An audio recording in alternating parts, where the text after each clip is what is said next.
always own the Ivy Lee Dance Company. I sound like my mom, Mary and Lorraine. She never wanted to sell her name. And that's why I changed the name of the studio to Rain Dance Productions. That was before the TV show started, but that's where it came from. My mom had freckles. She was blonde and blue-eyed and beautiful and really built. Man, I look at those old pictures of her. Oh, I can't believe the body she had. Anyway, when she was a little girl, her dad used to call her Rain in the Face when she would complain about her freckles. And he would say, that's just, God pouring his love down on you. And he used to tease her and say, it's rain in the face. So that's where the rain came from. But I changed it to REIGN, like the raining Miss Dance. And I had, at that time, lots and lots of winners. Let's just say the people at Dance Masters of Pennsylvania weren't too thrilled with me being a member. Some of them are my dear friends that I still talk to all the time. And others, not so much. So it took a huge part of my life, though. A huge part of my life was dedicated to Dance Masters of Pennsylvania, Chapter 10. And they got rid of me as fast as they could. I want to get off the topic, but then my heart wants to talk about it. I had the petite junior teen and Miss Dance of Pennsylvania year after year after year. I did pretty well for myself.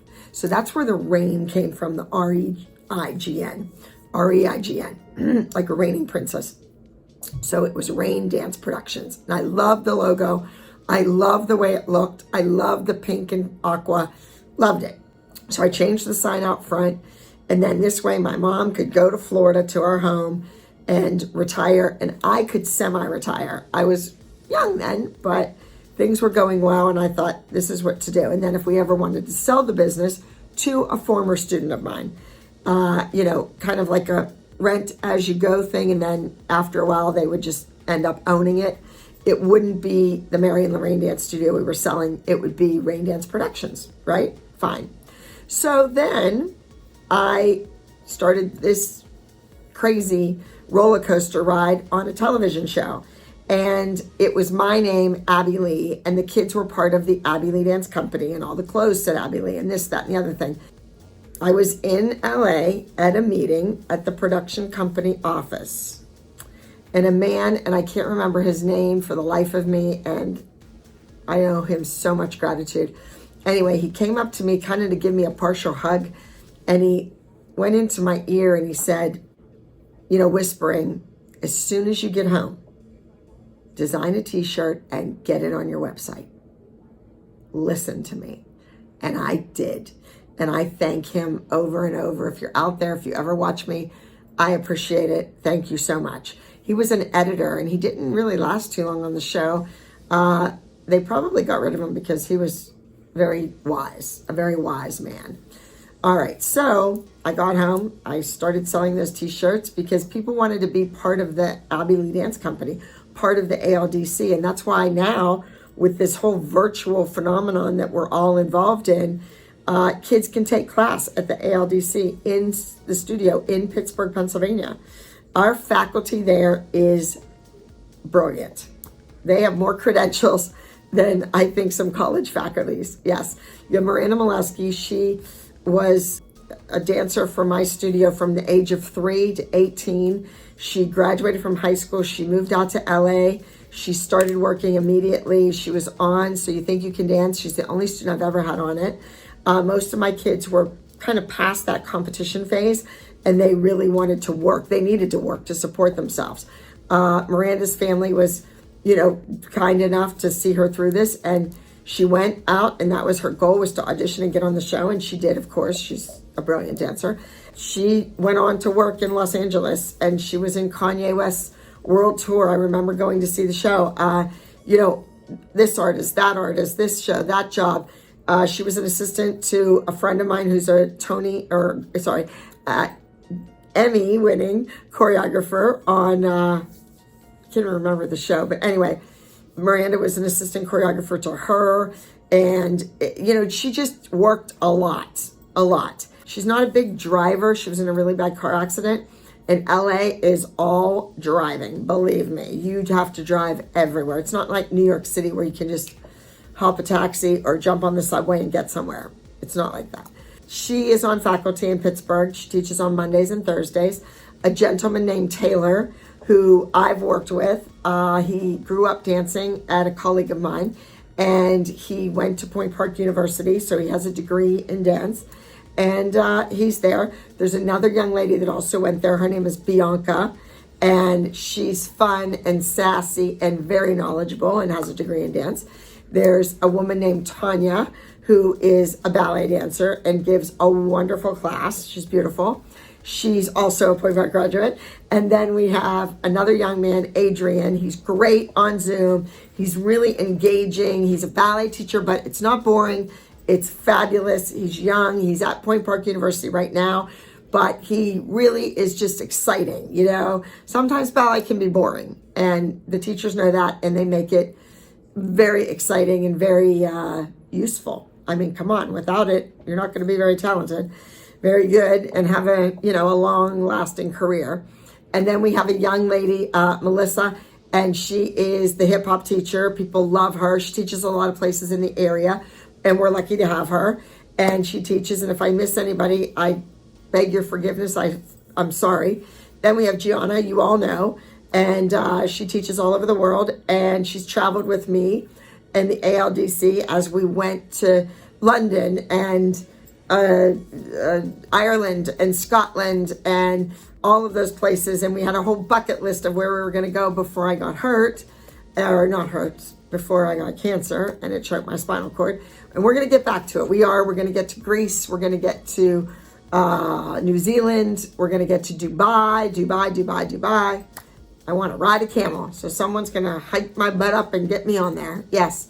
She teaches Wednesdays here in LA, but it's on the Zoom too. I do it, and I'm teaching this Sunday the warm-up that the kids actually learned and what we did before the show and how to prepare before competition.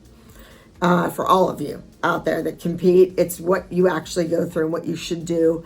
And, you know, sometimes it's cold. Just little tips, little tricks that I know. What else is happening? So the studio will have guests, we'll have different things happening. We'll have some classes about social media and how to do it and how to get your numbers up. And come on, let's face it. If I follow you, that's kind of a big deal, right? Right. And that's the deal. So I do own the studio. It was owned by a woman for a while that kind of made a mess and a catastrophe out of the building. And let's say she didn't get her deposit back. No way. I had to pay everything and redo everything and freshen everything up. And then a gentleman was running the studio, and, well, let's say he just kind of quit paying the rent. So I run it. I took it over. Gianna's mom is the person that runs the store. She's the manager of the store, and the studio's there. So please go. We welcome you with open arms. And a lot of people think that you have to be really advanced. That's not true. We have babies, 2 and 3-year-olds. They do a 45-minute combination class of tap for rhythm and timing, ballet for their body alignment and posture, and gymnastic tumbling. And then we have the 4 and 5-year-old preschool kids, and they do the same thing, but we add jazz into it as well. So they have the 15 minutes of jazz along with the tap, ballet, and gymnastic tumbling. And it's like math, science, history, English. All of those subjects work together. It's important to do everything. And then we have 6, 7, and 8-year-olds, and there are petites, and they're beginners just walking in off the street or perhaps coming from another studio. It's better to go in as a beginner and let the teacher say, wow, this kid's amazing. I'm going to move them up to a higher level. Or with, kids that have been taking for a while. Let the teacher do that. Never walk in and say, oh, well, I've been taking for 3 years. I'm an advanced student, or 5 years, I'm an advanced student. Start out with whatever they tell you. Listen to them. They know. And then let them move you up. You go in and impress them and make them eat their words. Yes. And they do hip hop, jazz, and tumbling.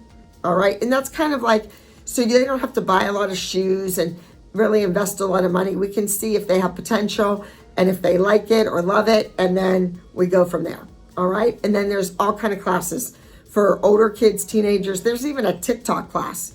I think it's on Monday nights or Thursday nights. It's a half an hour. It's just learning like the hot new TikTok routine that's out and doing it and filming it. Okay. All right. So that's it. That's all I know. In LA, we have tons of kids that come in more private lessons. Either they go to another studio and they really don't want people to know that they're taking from us as well. I don't get it. I don't know why, but whatever.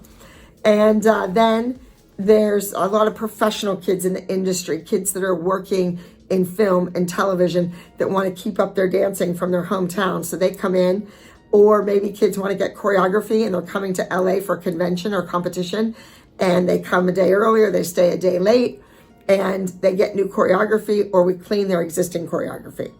So there you go. That's what there is. That's what there is to offer. And that's kind of how the studio got the name and what's happening. So back to that. When the show was a hit, can't believe that, and people really started to watch and they were obsessed with it. You know, people were obsessed with Dance Moms. It's never, oh, we like it. Yeah, we watch. No, it's either they hated it or they were obsessed with it. It kind of sort of became the dance studio, the ALDC, the Abby Lee Dance Company, and we use that name. But if you pull into the parking lot, the sign is still beautiful and it still says Rain Dance Productions. And the leap, the jump, is a student named Amanda Stoluto. I believe her nieces and nephew, whatever, go to dance class there, and her mom is my dear friend Mary. That's the whole story behind Rain Dance Productions. So Rain in the Face, Raining, yes, Rain Dance Productions, and the ALDC is the Abby Lee Dance Company.